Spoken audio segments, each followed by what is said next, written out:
The robe might be too romantic. I think that's like the whole of the movie mostly is romantic. It's pretty boring. But I do want to watch Ben-Hur. That is a very good movie. Even for the guys, it's going to be really fun. Someone gets killed, like actually killed in the movie, like you see the dead. It's not it's not a presentation. Like a person actually died during the filming of the movie, and you see that. And they just left him there? They just left it there. That's I don't know if it's a myth or not, but the thing is, so when they filmed the chariot race, there's a scene where this guy falls and the horses trample over him, and you look at the movie and you go like, that looks pretty real. Like, it's like, almost hear the guy there. And then at the end of the movie, I think they say like in memoriam of this person that died. So they say that he actually died and they just left it there. So that's a good movie, not because of that, but there's other good lessons. And then we can watch. I think we can watch Risen. That's an okay movie, other than our Lord. Stop it. And we can watch also The Passion, obviously, and Prince of Peace. Do you remember Prince of Peace? You watched it last year, I think, with sister. We did? Yeah. No? Well, now you'll have to pay attention. So we have yet to watch a full movie, because every time we've been invited to go watch a movie in there, we've never finished it. Or We- we've been halfway through. We're gonna watch it downstairs with a huge big screen, nice big speakers. It's gonna be like, wow, You should super cool. make it to where we come in and watch movies on it. What else are we going to do on President's Day? Well, I don't know. Would you guys want to do that on President's Day? In the evening? Yes. Wait, evening. Mm-hmm. Say yes, everything. Say yes. Or do you have plans? We could go do something. We could go hiking. I don't think anybody has plans on President's Day. They're just gonna be lazing around. Because, like, what do you even do on President's Day? You honor the You go forefathers of this hiking. nation. South Dakota, this would have been a great time to go to South Dakota. You go kill English. That's in the video. All right. I want to read a little bit more. I don't know where Donovan went. 214. 215. And I want to explain again what was explained yesterday, and then I'll ask you questions. Let's go to 215, the oral tradition theory. The champions of this theory hold, remember, we're talking about why the Gospels have some differences. The champions of this theory hold that the portions of the three Gospels which harmonize most exactly owe their agreement to the fact, referred to above, that the apostolic preaching had already clothed itself in a settled form of words to which the writers inclined to conform without feeling strictly bound to do so. Wow, that was a long sentence. The differences which occur arise from the feeling of independence with which each wrote what he had seen or heard, or what apostolic witnesses had told him. That's a big, long sentence. This theory is open to serious criticism. It may be admitted, writes Dr. Barton, that oral tradition played a considerable part in the writing of the Gospels, and that the theory helps to explain the differences between the synoptics. It also explains the general plan, but it entirely fails to explain the minute similarities. The language of the primitive catechesis, apostolic preaching, was Aramaic. The Gospels, in the form in which we possess them, are in Greek. Yet the synoptics are often exactly and word for word alike. It is evident that the oral tradition theory alone cannot solve the synoptic problem. Abraham? The theory of one written source from which the three synoptic gospels were drawn, each with more or less modification. This theory has very few supporters today. It fails to explain the silence of all contemporaries and the gospels themselves regarding so precious and fundamental a document.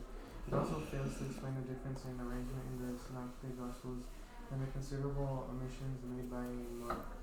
So the first theory then is kind of like there was a common story that everyone would say by word of mouth, and they all the Gospels got it from there.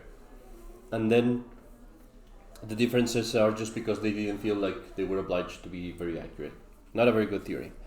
The second one is there was one written source, meaning like someone wrote a gospel, and then from there the four evangelists took their gospels. Also not a good theory, because you couldn't explain why some omitted so many things, others omitted a few, why in some parts they do differ and in others they don't, etc. Let's look at the third theory. Alex, we're in page 217, Donovan. The theory of several primitive sources. This theory is favored almost universally by non-Catholic scholars. Mark wrote his Gospel first according to this theory. Besides his Gospel, there existed a collection of our Lord's saying. Matthew and Luke used these two sources when writing their Gospels and obtained additional matter from other sources. This theory is open to very serious objections. According to the constant tradition of the Church, a tradition which can be traced back to Papias of Hierapolis, who lived at the beginning of the 2nd century. Matthew's Gospel preceded the others and was originally written in Aramaic. Mark and Luke may, however, have written their Gospels before Matthew was translated into Greek. Besides the Biblical Commission, the highest authority on biblical matters in the Church has declared that this theory cannot be legitimately defended. Okay, so the Biblical Commission was an organism that was in the Vatican, and it was like a group of cardinals and scholars of the Bible. And whenever there was a tough question, and this was a very recent organism, I think it was established, if I remember correctly, by Pope Pius XI. I think it was him. I might be wrong with that, but it was fairly recent, like just 1900s. And what they would do is, there was a question, they would send them to them, and they would issue like a statement saying, no, you cannot teach this, or this is what you hold. For example, the Biblical Commission regarding the story of Genesis, of Adam and Eve and all that stuff, people were asking, what of this is to be taken literally, and what part of this is to be taken as a figure of speech, or and in a different manner. And when you read Genesis, for example, you have the serpent speaking to Eve. Was that a serpent speaking? Was it the devil? It was obviously the devil. They say that the world was created in 7 days, in 6 days. Does that mean that it was like 6 literally 24-hour days? So the Biblical Commission issued an answer saying, no, these are the things that are for sure, explicit and you cannot deny. And it's very basic points. For example, that we are all born from one man, we all have our origin from one common ancestor, a man and a woman, that they were created directly by God, meaning not from monkeys or whatever, that they were created in original justice, meaning that God created things perfectly, that there was a fall, and the last one I don't remember. But if you notice, it's very basic things, and the rest of it, the Biblical Commission said it's up to discussion. So in this case, the Biblical Commission says this is not a theory that we can use. And then we have the theory of mutual or successive dependence. Serafina? This theory supposes that one evangelist's gospel was used by another in the following order. Matthew wrote first, Mark used Matthew, and Luke used Mark and Matthew. In this form, the theory does not go very far in solving the synoptic problem. But if we allow that Mark and Luke not only used the writings of their predecessors, but that each of the evangelists possessed written sources and oral traditions peculiar to itself, we have the best explanation that has yet been advanced in the origin of the synoptic gospels and their similarities. The order of the gospel and their relation to each other would be as follows. Matthew wrote the first gospel in Aramaic. Mark used this gospel. Then the Greek translation of Matthew was made in partial dependence on Mark and in substantial conformity with the Aramaic or original.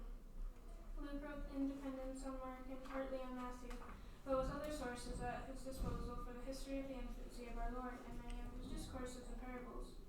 The differences that have been it has been remarked can be readily explained partly by the variations in the oral gospel, partly by the style, special purpose, and personality of each of the evangelists. Okay, now let's go back to what I was explaining yesterday.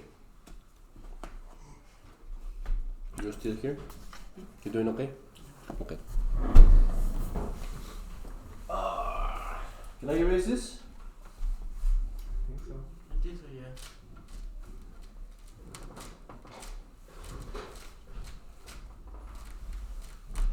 Okay, so those theories that we've been talking about speak of the the differences in the Gospels, and they give us mainly. I can erase this. They give us mainly one factor. They're talking about the sources. How do you explain the differences based on the sources? So we're talking about the differences in the Gospels, and they say, well, how do you explain it based on the sources? And that's how they try to explain it, just using this. They're missing that part. We have to explain the differences by both the sources and the intention. The intention of the evangelists, because that really brings to mind why they would be different in some things. Neither of them are contradicting each other. Like, there's no thing that you could read in the Gospels that you could say, well, what Matthew says doesn't make sense because Mark said that. No, you can always combine them and you can see that it's a true story. But the question is, why would it be different? And this I'm not getting it from me, I'm getting it from a biblical scholar called Straubinger. Straubinger was a German priest. He was before World War II. He left Germany. Angie, the doors? Huh? I just heard like a lot of walking. Oh. We're gonna stop, so. He left Germany before World War II, and he went to Argentina, and he actually translated all of the Bible from the original languages. He spoke something like 30 different languages, like Aramaic, Hebrew, Greek, Egyptian, Russian, all that kind of stuff. He was a genius. And he's the one that mentions this part, so that's where I get it from. And so when you put those things together, it makes sense. You have St. Peter, for example, Mark. So here you have the sources, right? Mark, the source is the preaching of St. Peter. Luke, his source is the preaching of St. Paul. Also our Blessed Mother, the Virgin Mary, and also the other Gospels, as I mentioned there. Because Luke, he says himself that he went around asking people. So that's why his Gospel is very long. Matthew, he was an apostle, so he is the same source. He saw it. And John was an apostle also, so he saw it. He's the same source. And the other thing then that you consider is intention. Remember what we said yesterday. Mark was preaching to the people in Rome. Luke was preaching to all the pagans, meaning his gospel was aimed at the people that Paul was preaching to. So picture it like this. I'm St. Paul. Come with me, Donovan. You'll be Luke.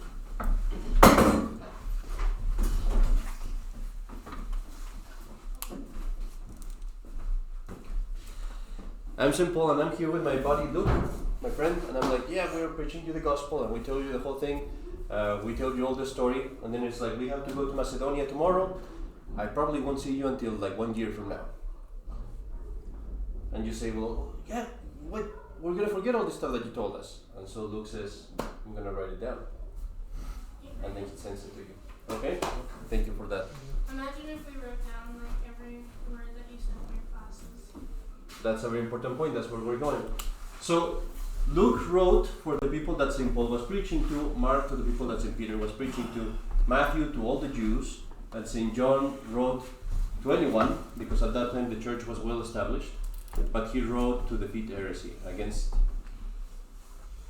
heretics. And that's why he very much emphasizes the divinity of Christ. Now, Serafina, you gave a good point. Another reason why you have differences is simply the perception of the person.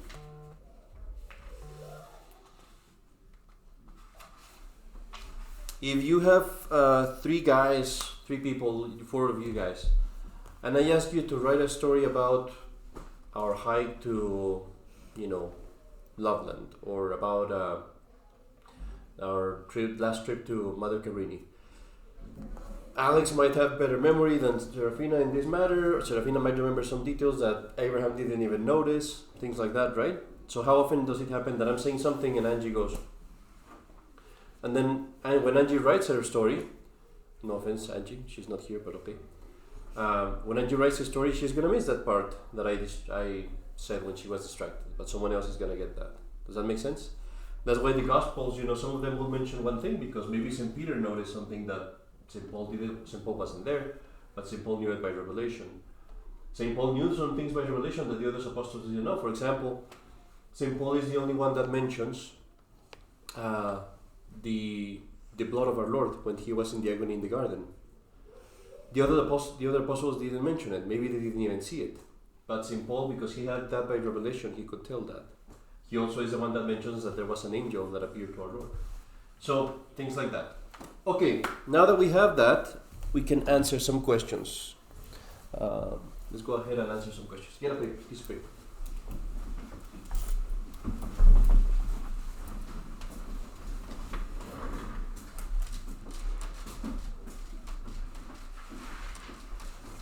Question number 1.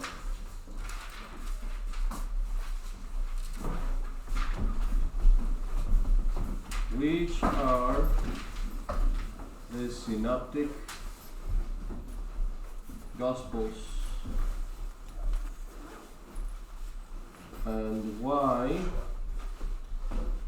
are they called that? We read that yesterday. Question número 2.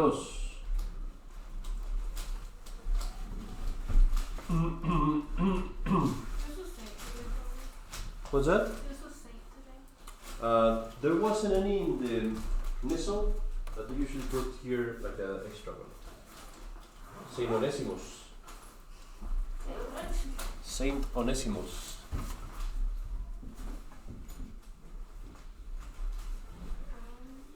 Oh yeah, we're missing Angie, huh? Question number 2. We'll make question number 2 and 3. Well, question number 2 will be, explain why there are differences in the synoptic Gospels. And remember, there were 3 factors that we mentioned. Question number 3.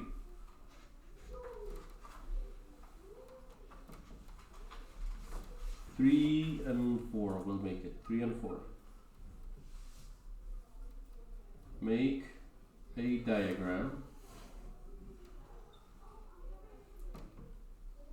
illustrating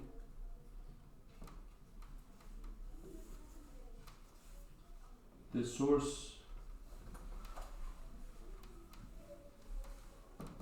of each evangelist and his intention. Question number 5.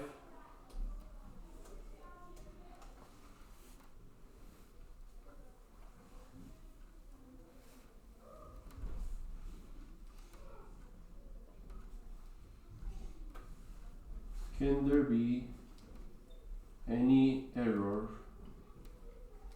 or inaccuracy in the Gospels as they were written originally? Why or why not? Dun dun dun dun. And I will expect the doers,